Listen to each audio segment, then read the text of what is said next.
আমরা কর্মসংস্থানের নতুন দিগন্ত পশ্চিমবঙ্গে উন্মোচিত করব। ভরসা রাখেন,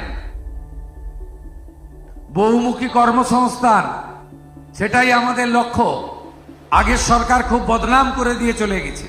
আমরা এসেই school service commission, college service commission, আরো যা যা আছে সব জায়গা থেকে রাজনৈতিক প্রভাব মুক্ত করব। আমরা ইউপিএসসি কে ফলো করব। আমরা প্রধানমন্ত্রী নরেন্দ্র মোদীজির রোজগার মেলা এবং এমপ্লয়মেন্ট সিস্টেমকে ফলো করব।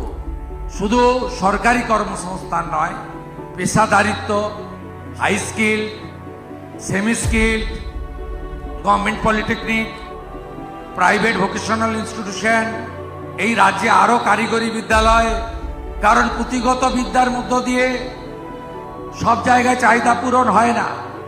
দক্ষ কারিগরি প্রতিষ্ঠানের মধ্য দিয়ে আমরা যদি উপযুক্ত তরুণ প্রজন্মকে প্রশিক্ষিত, শিক্ষিত, পেশাদারিত্ব আনতে পারি, তাহলে পশ্চিমবঙ্গে আরো উন্নতির চরম শিখরে আমরা যাব।